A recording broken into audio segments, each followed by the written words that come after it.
Bonsoir à toutes, bonsoir à tous. Bienvenue à ce grand live. Nous sommes mercredi 22 septembre 2021.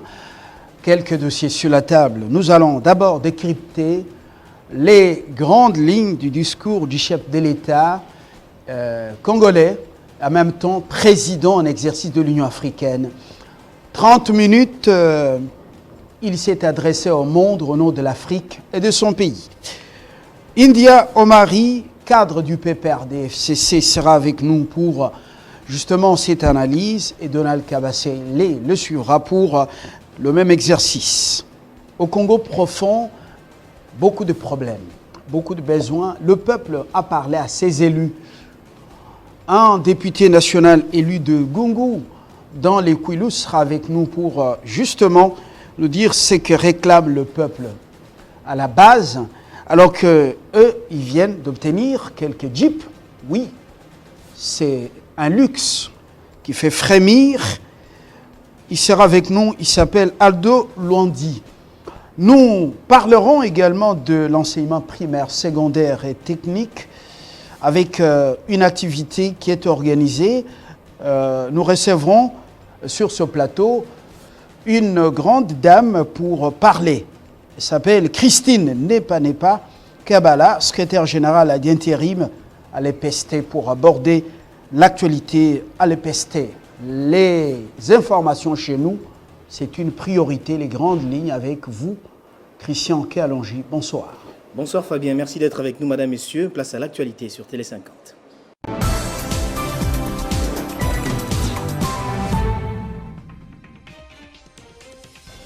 La commission d'enquête sur la gestion du comité suspendu à Transco a débuté son travail et ont élu domicile dans le siège de cette société. Cette commission enquêtera notamment sur la situation qui a provoqué la grève des agents pour l'impayement des 8 mois de salaire, mais aussi sur la situation des 161 bus canalisés dans la commune de Linsélé.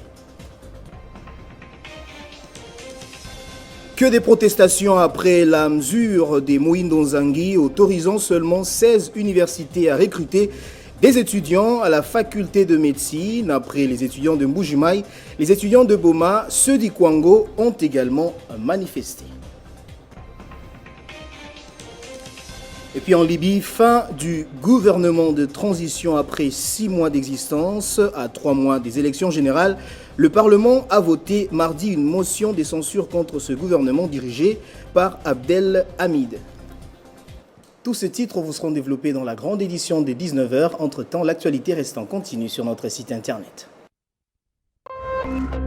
Téléchargez les infos Télé 50 sur www.tele50.cd. Merci. Nous allons maintenant prendre notre envol pour ce grand live sur votre chaîne.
Le premier invité est avec nous pour ce soir. India Omari, bonsoir. Bonsoir, mon frère et bien-aimé Fabien Lumbala. Vous avez séché les médias. Pourquoi? Les plateaux de télé. Vous avez traversé? Comment ça? Sans le maître nageur? Non, il faut traverser là où il y a l'espoir. On ne traverse pas là où il y a l'obscurité. Aujourd'hui, le régime n'a pas de boussole. On ne sait pas dans quelle direction le régime est en train de nous amener. Il est vrai, parce que je ne suis pas dans les supputations, je suis dans les faits. Il n'y a rien qui marche. Rien ne marche. Rien ne marche. Oui. Si je vais aller sur le plan éducatif, d'abord, vous avez vu les sorties piètres du ministre de l'enseignement primaire et secondaire sur cette affaire de pornographie, où il est allé faire une grande pub. Il se retrouve dans des réunions des conseils pédagogiques. C'est grave. Vous êtes sans ignorer que pour nommer un secrétaire général, ce n'est pas l'affaire du ministre de l'enseignement primaire et secondaire, c'est l'affaire du président de la République. Et sur proposition du gouvernement. On ne peut pas se réveiller le matin, on nomme un secrétaire général par un ministre de tutelle. Et au fait, mettant devant un fait accompli un vice-premier ministre de la fonction publique, sans Alors, les consulter. On ferme cette parenthèse parce que la secrétaire générale qui est nommée, c'est à titre intérimaire. Peut-être que vous avez oublié cette dimension. Non, l'administration publique. Donc, il n'y a que ce volet qui remet tout en cause, rien ne marche. Des droits. Alors, ça vous empêche de traverser, vous restez fidèle au PPRD. Je suis au fait très requinqué d'être au parti, qui est le grand parti PPRD. Il ne se vide pas. Il ne se vide pas le parti. Non, on ne se vide pas. Il n'y a plus de vie sur l'avenue Pumbou. Il n'y a plus de vie au Mais parti. qu'est-ce que vous appelez vie si il y a des restrictions d'ordre en fait politique, où on demande aujourd'hui d'obéir aux ordres, aux mesures, aux barrières du président de la République. Je vous avais demandé un jour que non, il nous manque aujourd'hui des soubassements sur l'état de siège et l'état d'urgence. Il faut une mesure, il faut la loi sur les modalités pratiques qui n'existent pas, qui n'est pas encore élaborée au niveau du Parlement. Je ne veux pas que vous nous entraîniez sur le terrain purement juridique, parce que ni vous ni moi, personne n'est juriste. India Omari, nous montons à New York au siège de l'ONU. Vous avez suivi hier 30 minutes pratiquement le chef de l'État qui a parlé au nom de l'Afrique et au nom de son pays. Qu'est-ce que vous retenez de ce discours à l'opposition?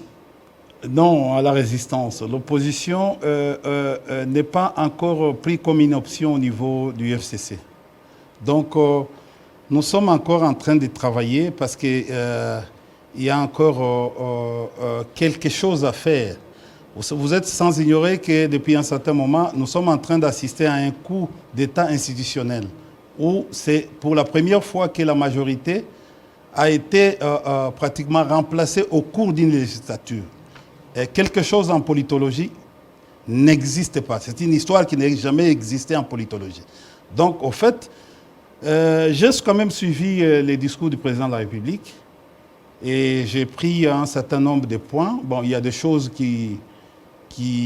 d'ailleurs, au niveau de l'Afrique, il y a des choses qui ont déjà été dites par Alpha Condé, par les autres comme panafricanistes. Donc, il n'y a rien de nouveau dans ce qu'il a dit. Je ne sais pas, qu'est-ce que vous avez retenu? D'abord, au niveau du Conseil de sécurité, au-delà des intérêts et défis africains, pour lesquels il plaide pour un partenariat gagnant-gagnant, le chef de l'État réclame 4 sièges, 2 non permanents et 2 permanents au Conseil de sécurité pour une Afrique dont on connaît le potentiel et la force. Un plaidoyer quand même qui sort de l'ordinaire avec non seulement un seul siège, mais 2 sièges, dont non permanents et 2 non permanents. Qu'est-ce que vous avez comme réaction à l'opposition, à la résistance? Non, mais en fait, c'est une bonne chose. Qui c'est qui dit un grand leader africain? Bon, j'ai dit c'est une bonne chose. Je n'en disconviens pas, c'est une proposition qu'il a faite. Vous savez, en relations internationales, les lobbying ne se créent pas tout autour des déclarations. C'est un travail de fond et de forme. Et au fait, est-ce que nous avons encore un lobbying aujourd'hui? Parce que c'est ce qui se passe, ce qui a été dit, ce qui a été dit hier a déjà été dit par le passé. Récupérez les discours du président sud-africain, vous allez retrouver, je sais que non, beaucoup ne sont pas anglophones, vous pouvez récupérer les anciens discours du président de la République, Joseph Kabila Kabange, vous allez retrouver que non, il y a eu des innovations. D'ailleurs, vous allez aller, il y a même un accent qui a été fait sur le terrorisme, chose qui n'a pas été dit cette fois-ci. On a parlé trop de groupes armés que de parler de la guerre asymétrique. Vous savez... Mais il a longuement parlé de la lutte contre le terrorisme qui est en train... En Afrique. Qui est en train d'affaiblir également l'Afrique. Il en a parlé, si vous l'avez bien suivi. Je l'ai suivi sur l'Afrique, les plans africains. Nous sommes entrés chez nous. Il a fallu que le président martèle sur ce qui se passe. Aujourd'hui, l'entendement de la guerre à l'Est a 3 caractéristiques. La première caractéristique de la guerre à l'Est, nous avons une guerre interétatique. La deuxième caractéristique sur le plan géostratégie, nous avons une guerre intra-étatique. Et la troisième caractéristique de guerre à l'Est, c'est la guerre asymétrique. Vous savez, au fait, dans ce que vous voyez, si on n'a pas un même entendement sur cette question, il sera difficile de résoudre la problématique de l'Est. Le président, et c'est ici, sans justement entrer dans les caractéristiques auxquelles vous faites allusion, oui. Il a parlé de ces terroristes à travers les ADF qui donnent ou qui ravagent l'Est de son pays. Mais il a plaidé. Il a parlé des groupes armés. Voilà. Mais il a également parlé des terroristes et des ADF. J'ai dit, il a parlé, les mots qui a été utilisé, c'est les groupes armés. Alors, quittons un peu cette polémique des concepts. L'Afrique, il a parlé de l'Afrique en général. Quittons la polémique des concepts. Oui. Mais il plaide pour des sanctions contre c'est-à-dire les multinationales, et également les États qui favorisent le terrorisme et les pillage des ressources dans son pays. Vous l'avez suivi quand même. Bon, écoutez, si vous suivez plusieurs des discours de Mukwege, vous allez vous rendre compte que non, cette demande a déjà été faite. Si vous suivez tous les discours du président Kabila, la demande. Mais là où j'ai aimé un peu, parce qu'il faut être analyste, il demande à ce que la communauté internationale ait l'honnêteté de venir ensemble pour gagner cette guerre à l'Est. Parce que c'est une guerre, écoutez, la guerre à l'Est, c'est une guerre exogène. Elle n'est pas la nôtre. Ce n'est pas les Congolais qui ont créé la guerre à l'Est. C'est une guerre qui nous vient de l'extérieur, avec un système de cheval de Troie. Où, quand on dit cheval de Troie, on voit directement les gens que vous connaissez, c'est-à-dire c'est ici où il a même renchérir. Parce que dans le temps, quand il est venu au pouvoir, il avait dit non, on garde la MONUSCO. Mais aujourd'hui, avec la situation, donc l'évolution de la situation à l'Est, on demande à ce qu'il y ait progressif. Oui. Ça a été demandé, rappelez-vous à l'époque avec le président Kabila. Il avait demandé les retraits. Mais subitement, le régime qui est venu après, on a demandé de garder la MONUSCO. Ben, ce qui se passe aujourd'hui, je crois que non, il y a un certain nombre d'éléments nouveaux qui viennent s'insérer dans le processus. État de siège dans l'Ituri et dans la province du Nord Kivu, il dit, c'est pas maintenant, il faut attendre que les raisons pour lesquelles cet état de siège a été décrété, ces raisons puissent être matérialisées. Ça vous fait frémir Non, nous sommes très à l'aise, nous sommes très requinqués. C'est pratiquement quelque chose au fait qui fait à ce qu'aujourd'hui, vous savez, vous êtes sans ignorer que l'état de siège a été proclamé pour 1 mois. Et aujourd'hui, il y a les reports et des reports. C'était programmé pour 1 mois afin d'éradiquer Le but, c'est de traquer et éradiquer. Nous avons fait ce travail, rappelez-vous, avec les M23. Nous avons mis, avec l'opération Pomme Orange, on a mis par terre, on a effacé les M23. Et nous sommes en train de dire, il faut regarder, il faut avoir un regard direct sur la question de l'Est enfin. Et c'est là où j'ai aimé, parce que ce sont les idées que j'ai, depuis que je suis passé dans les médias, où je parlais des 2 embargos que la RDC a. Il faut à tout prix qu'on lève les 2 embargos. Le premier embargo, c'est l'embargo financier. La RDC aujourd'hui a des facilités financières. Vous avez vu depuis un certain moment avec les débats que j'ai créés au niveau du Twitter, où le ministre des Finances, Nicolas Kazadi, a voulu dire que non, mais c'est suite au travail de rigueur, tout ça et des efforts que le gouvernement a pu mettre en place. Je lui ai dit que non, cet argent, c'est une dette, c'est le DTS. Oui, qui vient de droits de tirage spéciaux, qui vient de la banque du Fonds monétaire international. Merci, monsieur. Heureusement, et le professeur Mabi Moulumba est intervenu jusqu'à... Mais on injecte cet argent pourquoi? On nous a dit ici que c'est pour la première fois que le gouvernement est venu, avec un discours populiste. Or, ils ont oublié que non, l'argent qu'on a injecté, les réserves d'échange, c'est pour améliorer pratiquement au fait quand il y a une situation en termes de taux d'échange.